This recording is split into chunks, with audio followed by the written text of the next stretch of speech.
Hi, LinkedIn community, and welcome to today's live session. We're here to dive into a critical topic, mental health and procurement, and how to combat burnout in our fast-paced industry. As many of you know, May is Mental Health Awareness Month, and we're thrilled to have Tom Mills with us today. Tom has been very vocal about burnout and procurement, sharing his own experiences and strategies for resilience. Tom, thanks for joining. It's so good to be here, and I'm so glad, Kim, that we're talking about probably the most important topic when it comes to procurement, because it's something that is absolutely prevalent, I think, and we need to be talking about it more. Great. I totally agree. So let's jump in. Tom, you've written about burnout and procurement before. What sparked your focus on this topic? Yeah, I think so. I've got a very personal experience whereby I've had 20 or so years in both direct and in indirect procurement roles. And when I made the transition into indirect procurement, oh my goodness, the jump that was in terms of the difference, in terms of having to influence stakeholders and having to learn new skills, but also the pressure in terms of there's just so much on, so many different competing pressures. It actually led to, I'd say, more than just burnout for me. I actually had a period of, which I only realized in retrospect, generalized anxiety disorder. So I actually got to the stage where, to put it into perspective, I would literally not be able to think about anything other than work. Every single waking second was thinking about work, such that it actually impacted my personal relationships. It stopped me enjoying life. And I think when it gets to that stage, then something's gone really wrong. So I have a real personal experience with it. And it was only through going through that experience that I realized that while there were probably multiple competing things that led to that, procurement, the role, the pressures of procurement was actually a key factor. So that's why I wanted to be talking about it more, and I think we should do. I 100% agree. I have also been there myself. So I think everyone has a story around burnout within their career at some point or another. And so, very excited to talk to you about this today. What early signs do you feel are out there that procurement professionals, especially, should watch out for when it comes to burnout? Yeah, it's a really interesting one on early signs because actually, I think most procurement people who are watching this or listening to this will actually feel like, well, hang on a minute, I'm always feeling busy. There's always things to do. But I think it's when you absolutely lose perspective and you lose that balance, when you're not absolutely able to switch off. And you know that whole thing of when you kind of when every waking hour you're thinking about work and you're not able to switch off. And then the other thing for me was, and a big sign was, that actually I was feeling more and more tired, but um, sleep was less and less helpful, if that made sense. So I was having really broken night's sleep, despite the fact that I was feeling exhausted. I felt completely exhausted all of the time. And then the other thing that was very specific to me was, as I got more and more stressed, the harder I worked. So it was almost like the treadmill, almost being a hamster on a wheel, and you're going faster and faster, but more and more, it became more and more stressful. So I think that feeling of when you feel like you're losing control and you're just literally just firefighting day in, day out, those were the warning signs for me. And I know it's very personal, it's very specific. No, I mean, thank you for sharing that. I totally relate to that. I have been there myself. I've had, for me, I've experienced with anxiety. I get very anxious when I get burnt out, and I start to stress about everything and thinking I'm not going to meet this deadline, or oh my gosh, am I properly prepared for this or that? And I feel like it's just such a relatable topic that we've all been there. And we've all been overwhelmed at some point in our career. So, sorry, go ahead. No, I was just going to jump in. I remember that because there was something you just said then. Mhm. I remember there was one specific meeting that I had to attend. It was an early morning meeting on a Monday. There were quite a lot of senior stakeholders in it. And honestly, it was a 2 hour meeting. I had just two slides to present, and they were quite simple slides, just talking about the procurement process and what we'd just been through. And honestly, the anxiety around that was just unbelievable, to the extent that I don't know if anyone noticed in the room, but I literally could not. It felt like just reading through those slides was the most difficult thing in the world. So, when the simple tasks become really difficult, a lot of this comes from childhood because ultimately, you know, there's that conscientious guilt. I want to do things well. In procurement, it's all about quality. We want to prove ourselves to our stakeholders.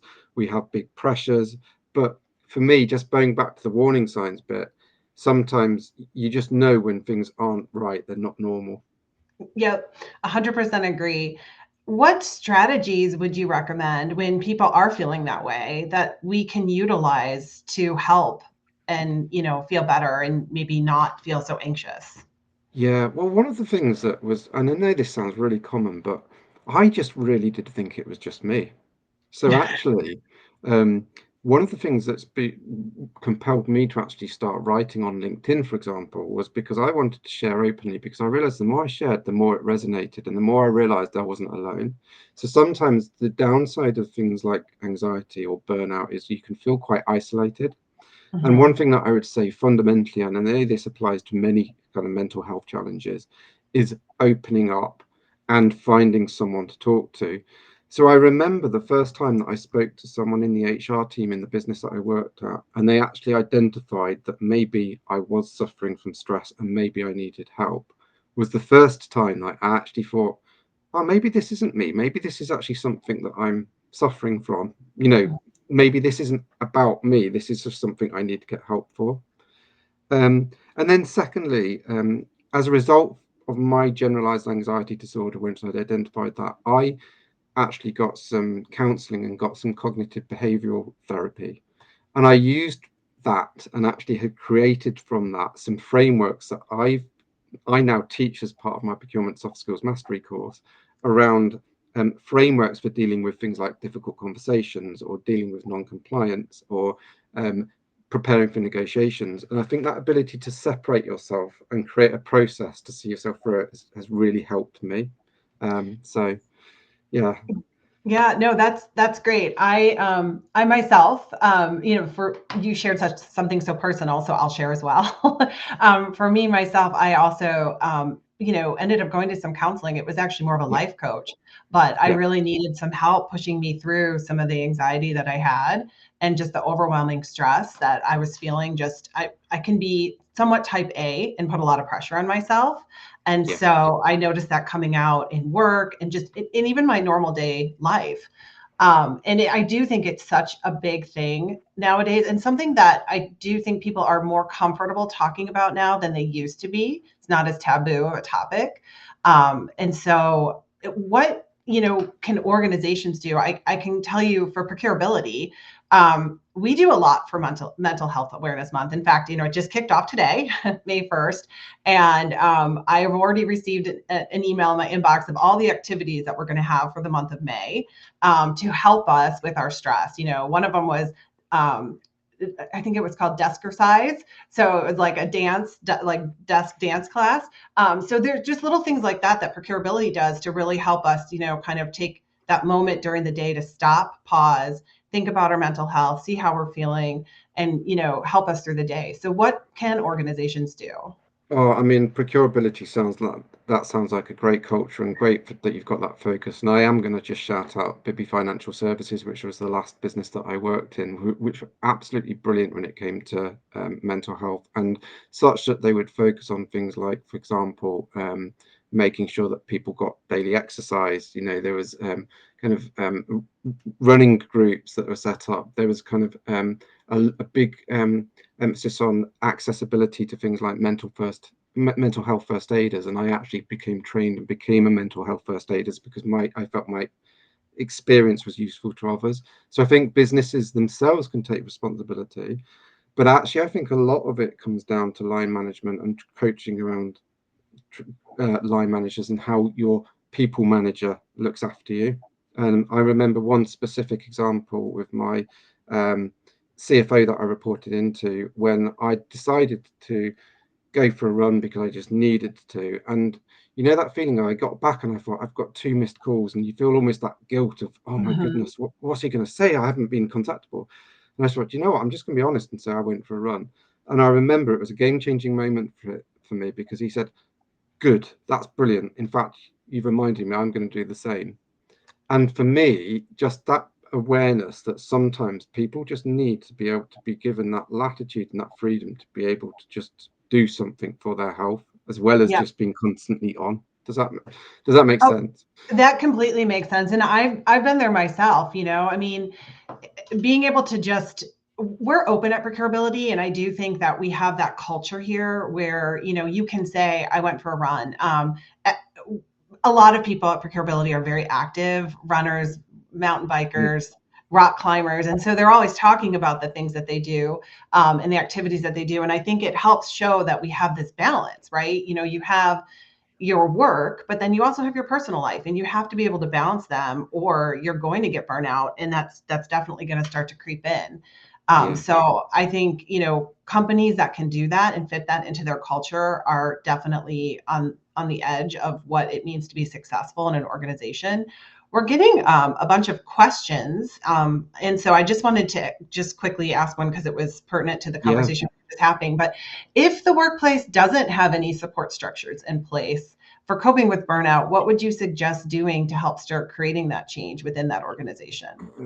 Wow, this is a really great question, because, and I'm going to say to Liz, who's asked the question, I'm not sure there's a super simple answer to this, because actually driving cultural change as an individual can be quite tricky. But I've go back to my point around talking and being open, and I think that perhaps making sure that you can find maybe two or three individuals within your organizations that you trust to be able to have a really clear, confidential conversation around, this is how I'm feeling. These are where I believe the gaps are in the organization. And actually, this is what it could do to help maintain and retain our talent. Thinking about it from a business perspective, because I think there's a real cost to burnout. If you think about the cost in terms of people losing days, people's health, people wanting to leave, and actually translating it into a bit of a business case so that you can almost not just look at it from a people angle, but also looking at it from a business angle. But I would say talking openly, discussing the issues, and from maybe finding 3 or 4 people who you might be able to have that confidential conversation with, to say, actually, I think as a business, we need to be doing more about this. I think that that's a great idea. And going back to, burnout and the financial impacts, being that I'm the director of talent at Procurability, and so I work with recruiting, and so retention is huge. I think Procurability, like I said, does a great job. But as we're recruiting and I talk to other candidates within the market, I do talk to a lot of candidates that are leaving companies or looking for a new role because they are so burnt out and they Yeah, don't have ways to cope. And they're just looking for, the opportunity to go to a company that has that type of culture. yeah, yeah.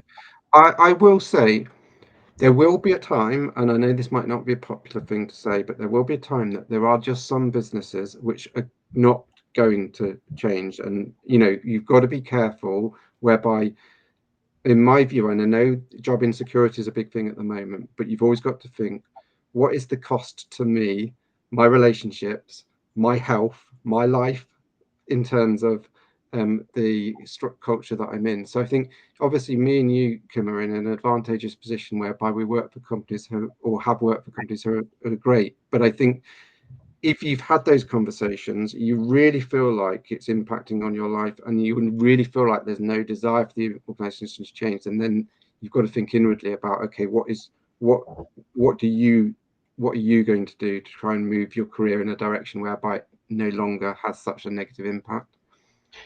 Yep, absolutely. I know in procurement roles, it's one of those departments within a company that faces many tight deadlines. Yeah. So, how can we shift the workplace and culture to prioritize well-being without sacrificing results?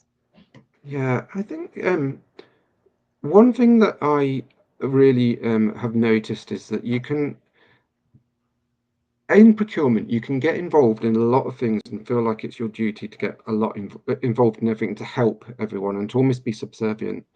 And one of the things that I've always advocated on is making sure you've got clear priorities, making sure that you're focusing on the things that are going to deliver the most value, but also offering a self-service framework to the business that enables those little projects, those bits, those distractions that you can actually say, do you know what, I trust you to go and procure following these frameworks. And I think procurement, therefore, we've got to think about, okay, where are we going to add the most value? I always feel like I get the most accomplishment from delivering on the big projects which are going to deliver the most value. And where the days when it gets difficult is when you feel like you've got multiple things coming in, and procurement individuals tend to want to say yes because we want to be helpful and we want stakeholders are talking to us, but actually a polite no with a but here's where you can go, or here's in a nice way, or here's where you can go and get templates that will help you is as useful sometimes to stakeholders as constantly putting them on hold. Yeah, I understand that. And, procurement is definitely one of those organizations within a company where everyone's coming at you, right? I mean, they want you to meet this deadline. You have a contract that has to be signed by tomorrow. Renewals are coming up at the end of the year. We need to find ways to save money, and everyone's going to procurement. It can definitely kind of make you feel bogged down, and you just feel like the work just keeps coming and there's no end in sight. What would you say for organizations that like, or for going back to your leadership even, and saying like, hey, like we're really busy, we're overwhelmed, we need help. Like how can you ask for help without it seeming like a negative? Yeah, and actually, I think it's a lot of it's about phrasing. And I was going to say a good procurement function has a really solid activity tracker with a benefits plan attached to it.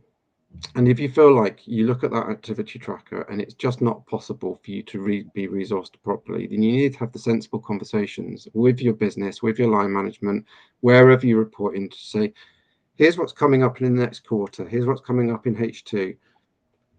It's not feasible that we can deliver all of this. So you almost be proactive with them to say what are the ones that you see as the biggest priorities, involve them in the conversation so that you can almost get that direction, and then be very clear about what can be paused or what should be paused or what could be delegated. But also have the honest conversation around if there is a genuine resourcing issue.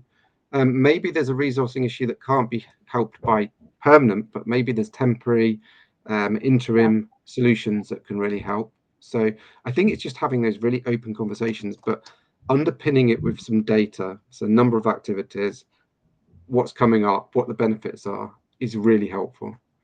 That's great advice. So I would love to hear from our audience. Does anyone have any questions they would like to ask Tom or myself? Feel free to drop them in the chat. Just, Tim, I think while you're waiting for those questions, just one thing I wanted to recognise is that in 2025, it feels like the pressure for procurement teams is even bigger. When you think about the all the things going on at the moment with trade tariffs, with global supply chain issues, with cybersecurity risks, there's even more things happening, which will actually mean that procurement are taking on more and sometimes with less resource. So yeah, I 100% agree. This is definitely a churn for procurement when it comes to all of the tariffs and just all the unknown. AI is another yeah, huge, thing that's impacting procurement organizations right now. So we do have a question. So talking about the financial repercussions from a retention standpoint, does it make sense for companies to put focus and energy on this? yeah, and I think we talked about this a little bit earlier in terms of I think that if the business culturally isn't necessarily that warm to the idea of focusing on how we alleviate stress and how we reduce the impact of burnout, then they need to be considering it from a financial impact. And I think that's a great point that's been raised. I feel like it's probably one of the biggest, perhaps underappreciated costs to a business in terms of the impact of burnout doesn't necessarily show itself in any figures, because sometimes absences or people leaving isn't Mhm. actually, people aren't actually saying it's because I hit burnout, they're saying it's for something else. So Right. it's one of those hidden costs that I think is probably bigger than we can even possibly quantify. Yep. Being in recruiting, like I said, it's expensive. It's definitely a financial burden to replace workers, Yeah, and so some organizations don't always understand how that hits your bottom line when you're Yeah. constantly having attrition. So another question we have that came in is prioritization of value projects over ad hoc requests. So it's a must for any procurement team. Great suggestion on, but it's actually more of a comment, but great suggestion on proactive and honest communication and leadership in the business we are serving.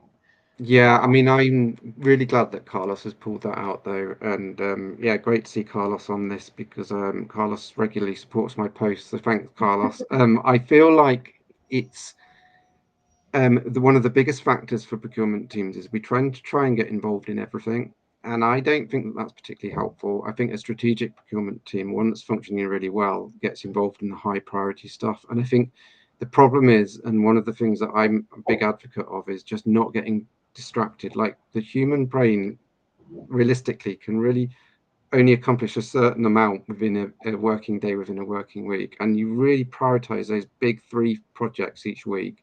That's where you get your sense of accomplishment. That's where you're going to deliver value. And I know it's easier said than done, but then having the honest conversations around what can be dropped, what can be delegated, and making sure that this framework's in place to help people is the key. Great, thank you. We're getting ready to close up here, but before we drop, is there any final tips that you have for the audience, Tom? Yeah, I think keep talking about it. I think Laura's just made a point here in the comments about it's great that companies are offering space to share these topics. There was a lot of challenges over the last few years with things like the COVID pandemic and what that led to in terms of the mental health challenges. But one of the positives I see is the fact that we're being much more open. And I know it can be difficult. People can feel afraid to be, but I would say be open, talk to people, and it doesn't have to be people within your business. There is a big network out there. So one of the things that I've really focused on over the last few years is building my network, and that is actually really important. Generally, we've all got the opportunity through things like, social media gets a lot of bad press, but actually I've built some really good positive communities through LinkedIn, through my newsletter, and I think there's more people out there who are ready to help than you perhaps may realize. So reach out to people, and yeah, reach out to me. I'd love if anyone's got any questions. I just think it's something we need to talk about, we need to be open about, and we need to be realistic about too. Yep, I agree. And I think that being able to talk to people is, one of the greatest things that you can do and definitely will help you. And I know, Tom, you're probably a great source for that. We had one last question come in. I'll just ask it really quick, but what role Yeah. does procurement play in your digital transformation roadmap? What role does procurement play in the digital transformation roadmap?